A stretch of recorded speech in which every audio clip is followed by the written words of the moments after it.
de vie qu'il ne cesse de nous accorder. Vous êtes nombreux à me suivre, des milliers, et nous prions le Seigneur que vous soyez bientôt des millions à nous suivre partout à partir de notre chaîne YouTube, mais aussi de notre compte TikTok. Continuez de partager aussi afin que la parole de Dieu atteigne les extrémités de la terre. Bienvenue à une minute de prière de ce mardi 3 octobre 2023. Aujourd'hui, le Seigneur m'a mis à cœur de partager avec vous ce passage de Luc 12, 16 à 21. Nous lisons au nom de notre Seigneur Jésus-Christ.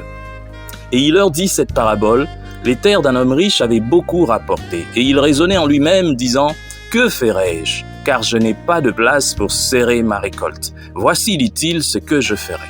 J'abattrai mes greniers, j'en bâtirai des plus grands, j'y amasserai toute ma récolte et tous mes biens. Et je dirai à mon âme, tu as beaucoup de biens en réserve pour plusieurs années, repose-toi, mange, bois et réjouis-toi. Mais Dieu lui dit: insensé, cette nuit même, ton âme te sera redemandée. Et ce que tu as préparé, pour qui cela sera-t-il? Il en est ainsi de celui qui amasse des trésors pour lui-même et qui n'est pas riche pour Dieu. Alléluia. J'adore la parole de Dieu, car la parole de Dieu est toujours d'actualité. Mon frère, ma sœur, lorsque je regarde le monde d'aujourd'hui, lorsque je regarde toutes ces personnes qui courent derrière l'argent, courir derrière l'argent lorsque tu as des affaires, lorsque peut-être cet argent a une origine qui n'est pas mauvaise, c'est pas mal, parce que tu as fait des affaires, tu as commencé avec un sac de riz, et maintenant tu as des milliers de sacs de riz. Oh, que Dieu soit loué. Tu as commencé avec un petit commerce, et maintenant Dieu a fait que ça puisse se fructifier et devenir un grand commerce. Sois béni, je voudrais que tu ailles encore plus loin. Tu as commencé petit et tu as grandi. Oh, je te bénis et je bénis le Seigneur pour cela. Mais nous parlons ici des personnes qui s'enrichissent frauduleusement, illicitement, des gens qui s'accaparent des choses qui ne leur appartiennent pas. Des gens qui, par exemple, profitent d'un poste, d'une fonction pour s'enrichir. En réalité, tu es pauvre. Si tu penses que l'argent que tu prends, que tu voles parce que tu as une certaine fonction, mais qui ne te revient pas normalement de droit, sache que tu es pauvre. Tu es pauvre. Celui-là qui a son petit commerce au coin est plus riche que toi. Il est plus riche que toi parce que Dieu, par rapport aux richesses, il regarde aussi l'honneur. Il y a des gens qui sont riches sans honneur. C'est vrai, le monde peut te donner tous les honneurs que tu veux. Quand tu passes, les gens te regardent, ils se disent: oh, cet homme, il a des belles voitures, il a des belles maisons. Voilà, cet homme, il a de l'autorité, tout le monde le suit. Mais Dieu seul connaît l'origine de ton argent. Si l'origine de ton argent est mauvaise, si c'est de l'argent qui provient du détournement, ou alors ça provient des crimes, ça provient des choses qui ne sont pas en accord avec la parole de Dieu, sache que tu es pauvre. Tu es pauvre. Dieu te voit pauvre. Lorsque Dieu te regarde, tu es pauvre. L'humanité, les hommes peuvent te voir riche, mais en réalité, tu es pauvre. Je me rappelle encore une fois, je parlais avec des amis américains qui sont officiels d'une institution d'enseignement supérieur aux États-Unis et qui me disaient: mais vraiment, votre pays, il y a beaucoup de gens qui ont beaucoup d'argent, il y a beaucoup de riches. Comment est-ce que les gens envoient beaucoup d'enfants aux États-Unis étudier et puis ils payent du coup 50 000, 60 000 $ pour 2 enfants pour 2 ans, tout ça? Oh, mais vraiment, vous êtes riches et puis tout ça. Alors je leur réponds, je dis: non, regardez un peu ce pays, comment il souffre, la République démocratique du Congo. Pensez-vous qu'il y ait des gens ici qui soient capables, honnêtement, j'ai ajouté honnêtement, pensez-vous qu'il y ait beaucoup de gens, parce que vous me dites qu'il y a beaucoup d'enfants, et qu'effectivement, dans cette université, il y avait beaucoup de Congolais. Mais d'où viennent ces enfants? Bien sûr, du Congo.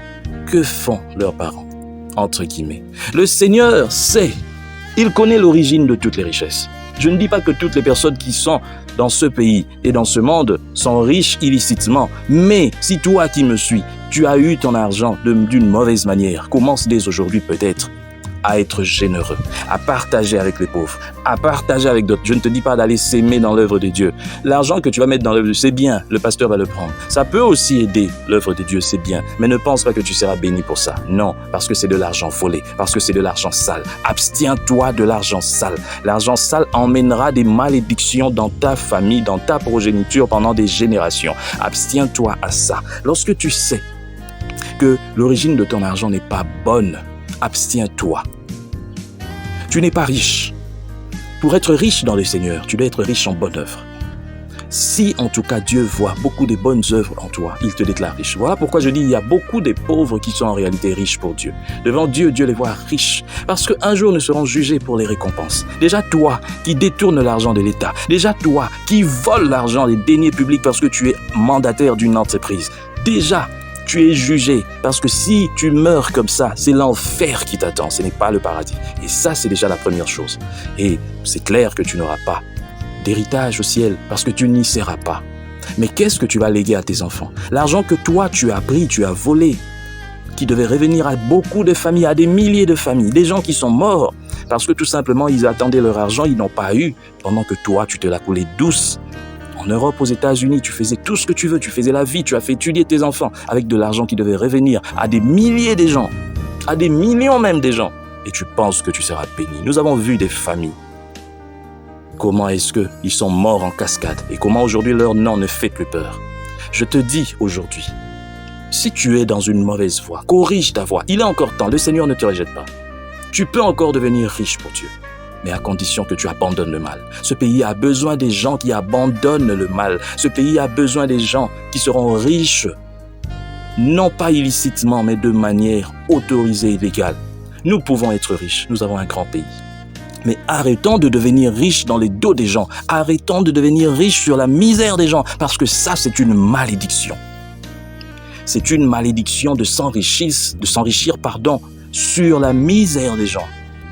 Priver 100 personnes, 1000 personnes, 10 000 personnes de leur argent, juste pour que tu t'enrichisses. Ou alors, falsifier les documents pour avoir des doublons, pour avoir des milliers de doublons et avoir leur argent. Tu peux construire des maisons, mais ces maisons, lorsque tu mourras, je te le dis, c'est une parole certaine que tu dois retenir. D'autres personnes viendront pour prendre ces maisons. Et d'ailleurs, peut-être, elles connaîtront aussi les sorts. Le sort, un mauvais sort, bien sûr. Peut-être que tous en iront comme ça. Alors je viens te rappeler aujourd'hui, un peu à l'ordre. Le Seigneur veut bien que tu puisses changer. Commence à chercher à devenir riche dans le Seigneur en pratiquant les bonnes œuvres et que Dieu te bénisse. Nous prions. Seigneur, merci. Merci pour cette parole que toi, tu viens nous rappeler aujourd'hui. À savoir, de ne pas chercher les richesses du monde à tout prix jusqu'à faire le mal. Mais à savoir que toi, tu veux que nous soyons riches en bonnes œuvres. Car c'est ça la vraie richesse. C'est ça qui nous donnera, non pas une place au paradis, mais des récompenses lors du jugement. Car nous avons déjà une place au paradis. Bénis, Seigneur, ta parole. Entre dans la vie de ceux-là qui ne sont pas encore convertis, afin qu'ils viennent à toi, qu'ils te connaissent. Au nom puissant du Seigneur Jésus-Christ. Amen. Chers frères et sœurs, dans le Seigneur, vous avez l'occasion de servir Dieu avec votre temps, avec votre intelligence, mais aussi avec vos moyens. Soutenez, restez unis dans 1 minute de prière chaque jour. Écrivez-nous, envoyez vos dons ici. Que Dieu vous bénisse.